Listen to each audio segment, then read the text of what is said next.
Hi everyone. So this is my second video for astrology. I did say last week that I will make a second video so that you know how to make your own natal chart from astro.com for free.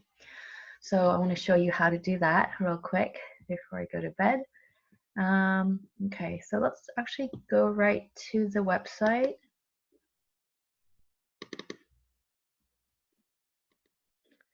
Okay, so this is the astro.com homepage. Just type it in. Yeah, I'm gonna try this without logging in. Okay, so when you want to make your own chart, what you want to go to this menu, free horoscopes, and you go to the natal chart. This is the easier one to do for your own chart. If you want to do some more configure settings and so on, you can use extended chart selection for Synastry or, you know, working with asteroids and all that. But let's do the easy one first, okay? So go to Natal Chart Ascendant.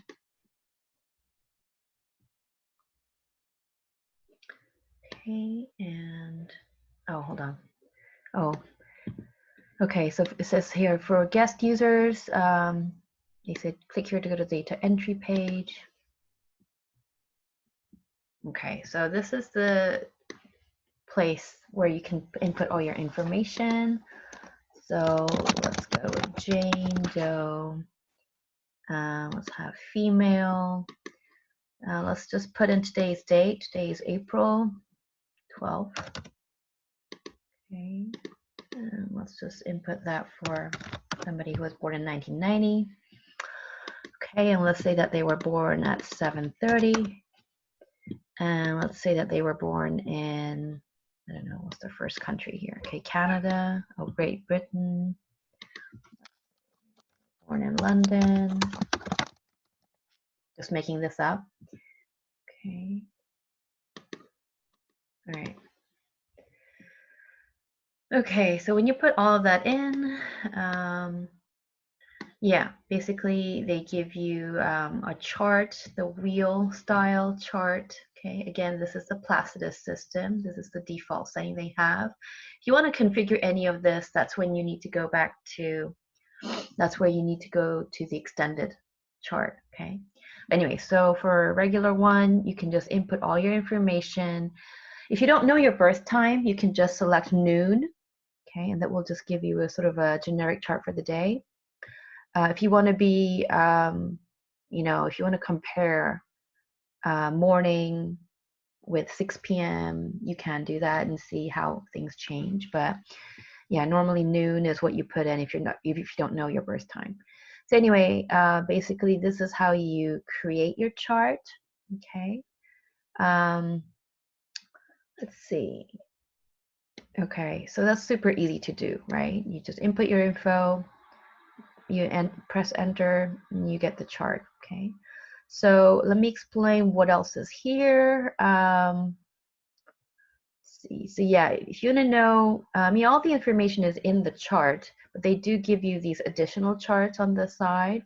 So they're giving you some planetary information like sun is at whatever degrees and what sign. And then you have the moon, Mercury, like they give you all the information. So if you find it hard to read from the chart, you can always refer back to this chart here. They also give you some additional information here with AC, right? This is the ascendant. They give you the cusp of the second house, cusp of the third house, MC is the midheaven, okay, and the 11th house and 12th house, okay.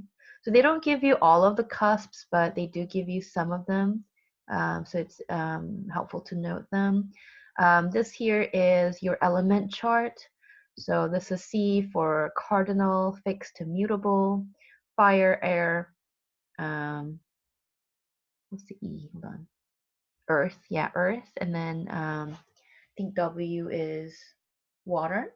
Okay, so they have the 4 elements with these 3 things, and you can see if your sun is in which one modality, right? Okay, so this is the elements chart. And then here they give you all of the information on aspects. Okay, so you can read the aspects with the blue or green, red lines here, but you can also see from this chart, okay, it's basically the same information.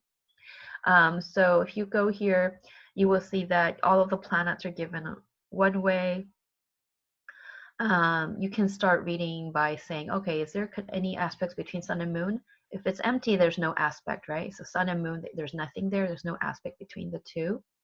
But if you keep going here, they give you this black one. I'm not sure which one that is. I don't do any of the smaller aspects, but they do give you details. Might be something like biquintile or something like that, okay? Then you have sextile. They have quintile for Q. They have the square, okay? So you can just, cross-reference these, okay? So this would be Sun sextiling Mars if you follow these two lines, right? Moon, here this is the opposition, okay? So Moon opposite Mercury, Moon trine Venus, okay? So they're just giving you all of the indications, which you can still read from here too, right? The shorter red lines, these are your squares. This is where you're going to put a lot of your actions, okay? This is where you might be putting in a lot of action. There could be a lot of tension. It will give results, but over time and your effort, sweat and effort, okay? If you have two malefic, harsh planets coming together in a square, that's going to be super challenging area of your chart, okay? Like this one, Sun and Saturn square, their esteem, right? Self-esteem and ego is going to be really, challenged by Saturn in Capricorn. So that's a pretty harsh square, okay? It's going to be very noticeable in their life and pattern. Same thing, if you have Mars, wow, Mars with Pluto, that's going to be another very difficult, tough thing. Wow, I don't know who this is, but wow, this is pretty harsh. Anyhow, so the squares, the shorter lines, if they're going all the way across the longer lines like these two, the red color, this would be your opposition. Oppositions are easier than squares. It just takes a longer time to integrate, okay? Usually in synastry, when you have the red lines like this between two charts, actually oppositions are pretty good for couples compatibility. But in a regular natal chart, this does point to some sort of a tension that will take a long time to heal or resolve, okay? So long-term thing. With the blue lines, right, this is your easier aspects, right? So the best ones are your trines, like, sorry, this is your sextile. The shorter blue lines are sextiles. So sextiles are really good because with a little bit of effort, you can get good results, like Venus and Mercury here, okay? They're in sextile. Venus in trine with Jupiter, so wow, they're going to have a lot of money with this aspect. It's going to be coming very easily for them, okay? So yeah, trines are very beneficial, very harmonious, very easy. If you have Jupiter with trine, this is going to be the most lucky thing in your life that easily comes to you in life, okay? So yeah, those are the aspects, okay? Then you have these like dotted lines. Okay, those are the ones I haven't really studied yet. But yeah, once you get comfortable with the major aspects, you can go in depth with those, okay? Some astrologers, they will use them, but not every astrologer is going to read those, okay? Anyway, so this is your basic natal chart, okay? And you can get these for free. Let's go and see how to input. I'll show you how to do your Synastry chart while I'm here. So go to, same thing, free horoscope. Okay, I go to the last menu, drawings and calculations. The second one is the extended chart selection. And let's say that we have horoscope for Jane Doe. Let's say that we have a partner. We add a new person. Let's say that this is John Doe. Let's say that this person was born, I don't know, let's just make it up. Say that they're born on January 31st, and let's make this 3 years older than the girl, so let's make it 87. Let's say that we don't know his time, so let's just put noon. Okay, let's say that this person was born in, let's see, let's do USA. Let's say that maybe they were born in New York City, right? So this one actually, we want New York, New York. What do they have? New York. Okay, that's the one. New York, New York. Okay. All right. So we go in. Okay. And if you want to have a compatibility chart, okay, it's known as the Synastry Chart in astrology. Okay. So you have Jane Doe going in the inner circle, and you want to have your partner around, right, in the bigger circle. Okay, will be 2 concentric circles. You're going to just go with this one here, partner charts, right? Synastry chart. Just click that one. Okay. And yeah, that's how you get the Synastry chart. Click here to show the chart. Okay. And there you go. You have the inner circle with Jane, comparison with John Doe outside. Again, this is Placidus. Okay. So now you have a more complicated chart, and you're going to see all the blue planets on this inside circle, right? This little line here, this is all the blue colors are all of Jane's planets, okay? And here we have her ascendant, okay, is going to start here. And you're going to see that John's ascendant is a little bit off, right? They're configuring all the sign symbols, right? And it's going to start with hers at Taurus degree here, okay? And they've actually aligned all of John's information so that the zodiac signs are lining up, right? But his ascendant is going to be slightly off because their birth time, right, is going to be different. Okay? Sometimes you're going to see ascendant on the other side. It can change, right? So anyway, so all of these blue planet stuff, this is all Jane. And then all these red planets, you're reading them for John, okay? So when you start reading Synastry chart, okay, you're going to see that, wow, some of these placements, right, you're going to see, wow, inside we have blue Mars. This is Jane's Mars. Conjunction, right? It's very close. It's almost touching. It's only like a 1 degree difference. This is the Mercury, red color, is John's Mercury. And anything between a 6 degrees, this is going to be read as conjunction, right? They affect each other. The planets can affect each other. So Mars, Mercury together, right? Jane's Mars contacts John's Mercury. So they're going to have a lot of heated discussion or debate, or sometimes conflict, could be argument. But whatever it is, they're going to put a lot of effort into talking to each other. It's going to be a lot of conversation, a lot of talking, a lot of communication. This is going to come natural to them, okay? You can see that the Rahu, this is the north node. Rahu is also very close. There's only about 2 or 3 degree difference between the sun. So this is a fated connection when you have north node contacting the sun. This is actually pretty significant. So yeah, and you can see that this MC here is in the outer circle. So this would be John's midheaven. You can see that Jane's Rahu, north node, is a point of the moon, is very close to John's midheaven. So their connection is going to have a fated quality. Jane's north node, right, is affecting his sun, right, career reputation, his brilliance, his visibility, right, his appearance sometimes, like all of that identity and ego. Okay, there's going to be a huge fated connection, and it's even close to his midheaven. So she's going to be very instrumental to his public image, his career standing, you know, social position. It's going to be very, it's going to be a very good synastry there. Okay, she's going to be very helpful to him. Okay. Anyway, so some of these contacts you're going to see are within 6 degrees. They're going to be read as conjunctions. So here we have 2 planets. Okay, blue Venus. This is Jane's Venus contacting his moon, John's moon. But you can see that this one, the house placement is a little bit off. Moon is in the 11th, whereas Venus is going into his 10th house. But the sign is still the same, right? I think it's like a 5 degree difference between the two.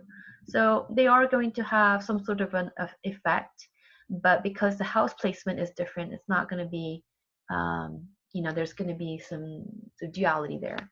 Okay, the Venus is going to affect his sign and moon, but it's also going to be affecting, it's falling into his 10th house, not 11th. Okay, so that would be read in two ways, two different ways.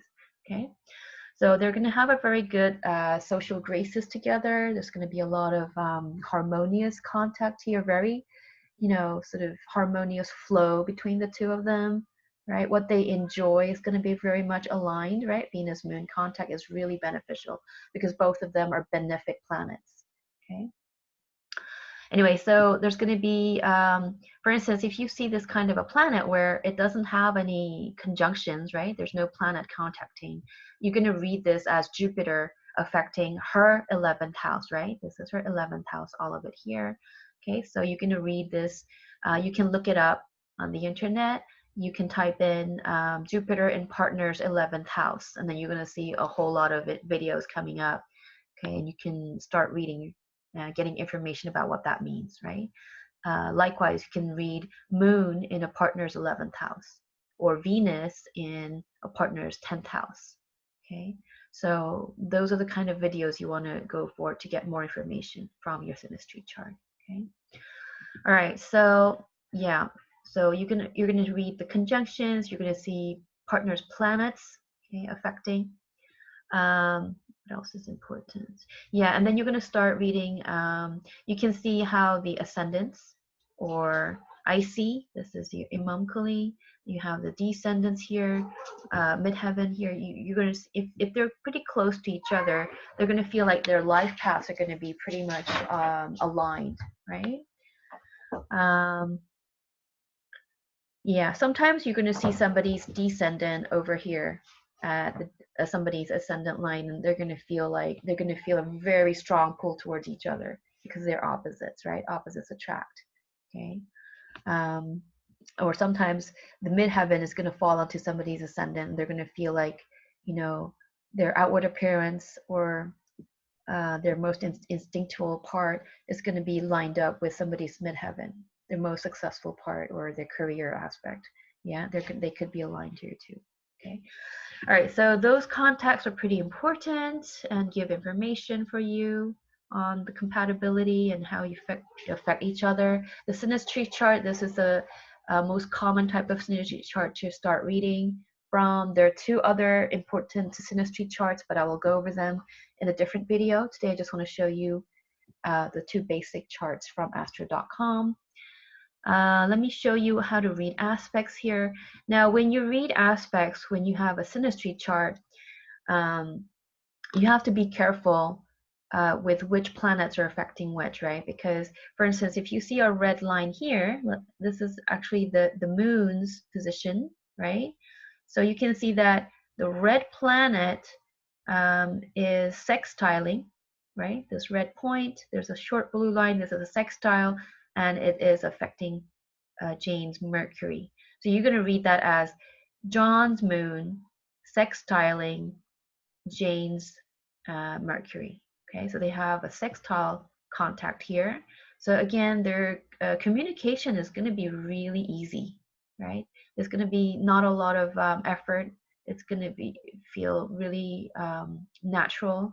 Okay, it's going to be very harmonious communication between the two, right?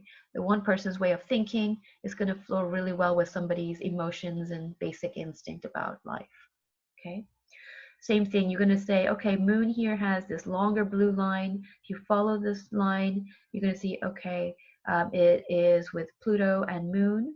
So Jane's moon, Pluto, they trine John's moon, right? So this is a moon on moon contact. So wow, they're going to have a really great chemistry, really easy compatibility overall, right? Their upbringing, their ancestry, how they were brought up, all of those are going to be very much in line, almost very similar, right?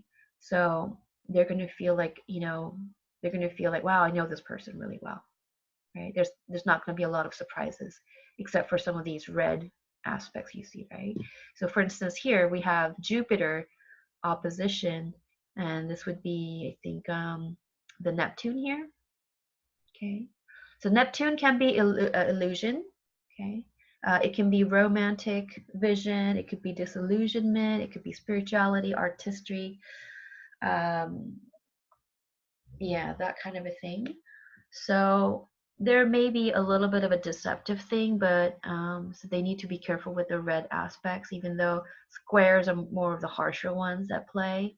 The oppositions, they're going to be negative, but not as negative as the squares. Okay.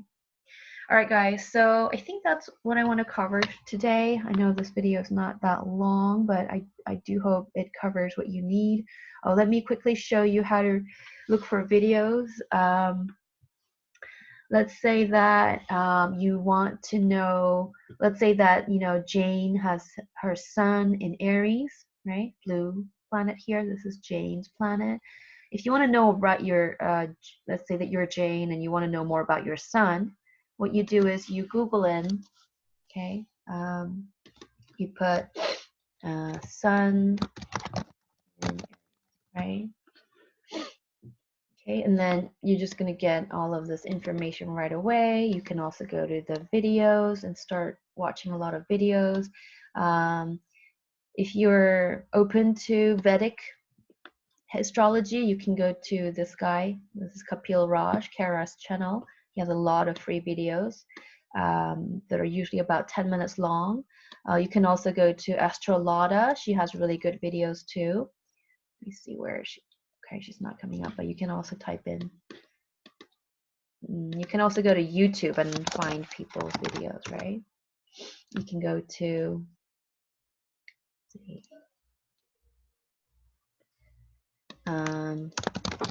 Astrolada, oops, Astrolada, and go Sun in Aries, right? So, okay, it came up anyhow. So yeah, if you go to Lada's channel, properly. Oh, she does it in houses. Okay. Yeah. Okay. Thought she had a Sun series long time ago. She did have them.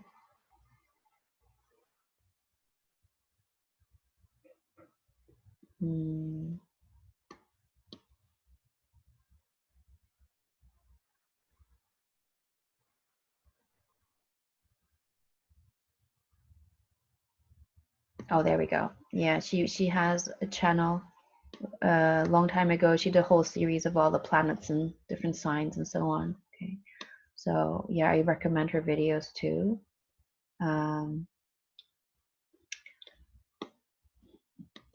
See. So yeah, and then if you want to look up,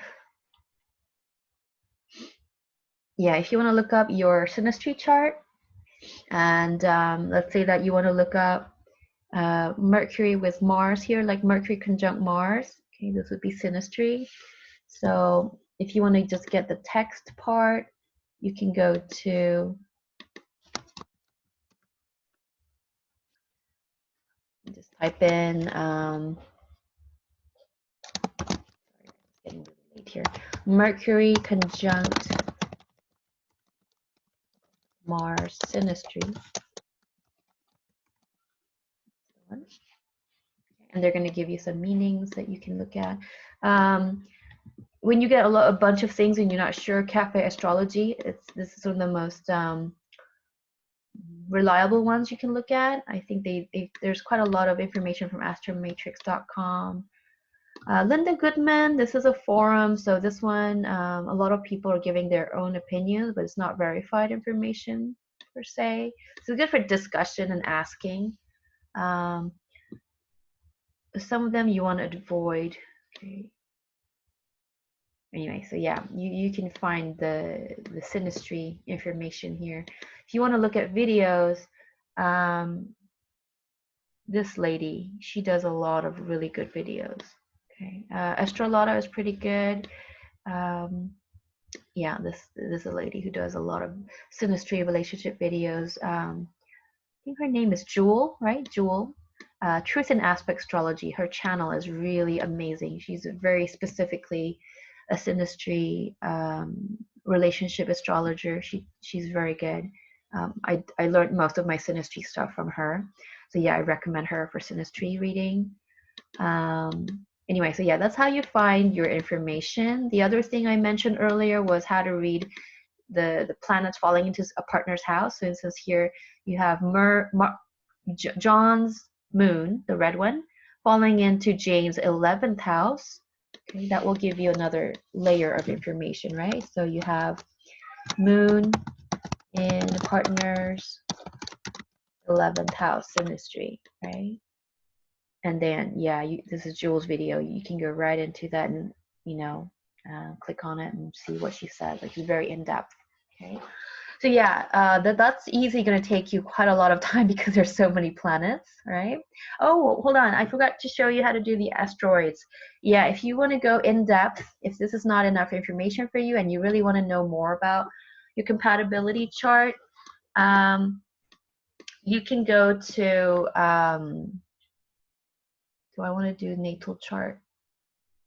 No, I'll just do asteroids from the Synastry chart, okay? All right, so when you go to, if you want to know the asteroid placements, okay, go to free horoscopes, go to your extended chart selection. Now, earlier, we only put in what we want to see, right? For horoscope for one person, second person, and natal chart wheel. Let's say that we're going to do Synastry chart. And we have all these little plus signs, okay, meaning we can configure more information. So here we want to have the regular, tropical, geocentric. Yeah, we don't want to change that. Default settings is fine. All right, so this is where we start changing a little bit. You want to go to descending node. This is where you can see your south node. Okay, descending here is the K2 placement. They mean the same thing. South node K2, KETU, they mean the same thing. You have Rahu, that's the north node of the moon. The opposite side is the south node K2, Rahu K2, okay? So you want to see that. This points to a lot of karmic connections, so you want to see that. For now, that's all we need from this part. Then we go to this part, additional objects, right?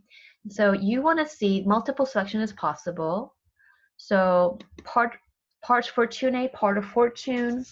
I'm going to hold down my control key from my keyboard. You want to look at Vertex. You want to look at Lilith. Excuse me. We have Chiron. Wow. Excuse me. Yeah, you want to look at Chiron. I'm going to skip Ceres, Pallas. You do want to see Juno. Some people do look at Vesta, but we can skip those. Let's just stick to some of the really basic ones. Okay, so we have part of fortune, parts fortunae, Vertex, Lilith, Chiron, and Juno. And let's have manual entry. If you want to see Eros and Psyche, that would be 16, asteroid number 16 and 433. Okay, so these are your sort of like the basic ones you can check for love compatibility. Go to click here to show the chart again. This time you're going to see a lot more information, okay? So yeah, right away you can see, wow, these two people, they have a Jupiter conjunct Eros. They're going to have a pretty erotic connection, okay? It's going to be expansive, right, with Jupiter.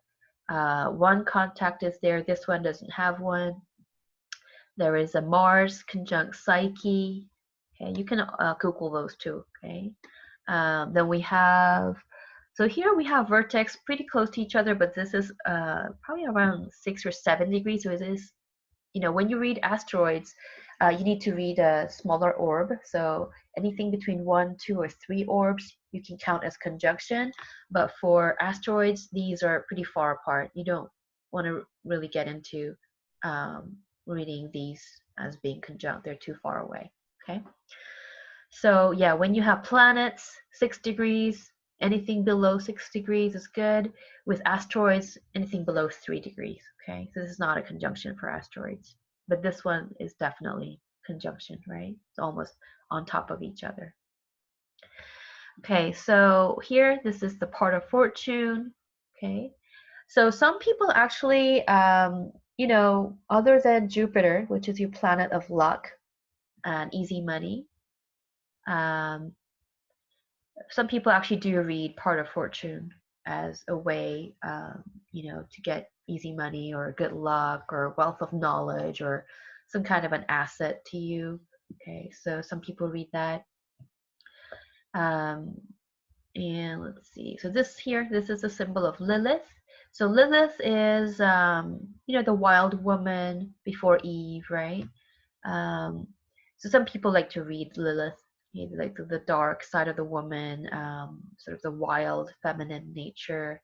Apparently, a lot of affairs, you know, like crazy type affairs, like that come with a lot of wreckages that have this Lilith aspect.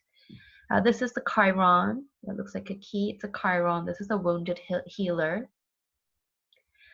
This is the descending node that we put in earlier. This is the K2. Okay. Here we have Psyche. There's no conjunction. Again, this is the descending node. Now, vertex is an important point. This is, as far as if I remember correctly, vertex is where you have your sun, ascendant, and moon points all calculated together. So it's not a planet, it's not an asteroid, but it's a placement. And apparently, because it combines your three most important planets, it affects some fated movement in your life, right? Fated events in your life usually happen with vertex conjunctions. And a lot of married couples, they have a vertex point, like a vertex conjunct Rahu. These two, they don't really have one, okay? Now, Juno is with ideal spouse that you're seeking in a mate. It's very specifically about a spouse. So for instance, Jane is on the inside, so this blue Juno, this would be Jane's idea of an ideal spouse, right? It's falling in Scorpio, so you can look up Juno in Scorpio, and that would give you information about what Jane considers her ideal spouse, okay? Now, her Lilith is also in Scorpio, wow. And her moon and Pluto, wow, there's a lot of dark, there's a lot of sexy connections going on here. Okay, Moon Pluto, wow, that's a very intense connection. Okay, so here we have part of fortune contacting John's Saturn. So usually when you have this type of a conjunction, you know, Saturn is usually your karmic lesson or debt payment in this lifetime. So you know, when they come together, John might feel like there's some sort of a lucky break, some kind of an ease that he never had before, because these are, you know, her lucky part of fortune is contacting his Saturn. Okay, so she may always have that, like sort of bring some sort of ease into his life, a flow into his life he never had before. Okay, so apparently a lot of married couples, they do have their part of fortune falling on placements like the ascendant or the sun or the moon, like the luminaries or Rahu. Okay, so apparently this does affect a lot of married couples. Okay, then we have your, his Juno, you can see is in Capricorn. Okay, and you can see that it is very close. This will be like a 2-degree or 3-degree conjunction. So this will be read as a conjunction, even though this is an asteroid. So I think they would make a pretty good long-term partner. Just from this configuration, we have Juno contacting her Saturn. So that means, you know, he will very easily see her from the beginning as somebody that could be a long-term commitment partner, right? Or an ideal spouse. Okay, kind of like a teacher figure. It could be both, because Saturn, you know, is definitely sort of a malefic, but the seriousness and commitment is going to be there. The glue, right? Saturn is the glue that holds relationships together. Any long-term partnership, you know, you always have to check Saturn. Okay. Anyway, so I think I've covered everything regarding the asteroids here. So you can see that now with the asteroids put in, you're going to have a longer list, right? They give you all of these degree points and signs and everything. Okay. All right, so I think I covered everything that I want to show you today. Yeah, in my next video, I will show you how to do something called astrocartography, how to cast your astrocartography chart. And I will show you 2 other relationship charts from astro.com. Oh, hold on.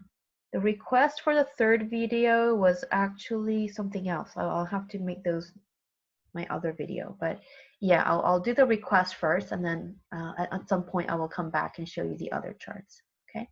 All right. So if you have any follow-up questions, please let me know. I will cover them in a different video, but I do hope this gives you a starting point. Okay. All right. Thank you for listening, and I'll see you in your next video. Bye, guys. Have a great Sunday, America, and please stay safe, everyone. Bye-bye.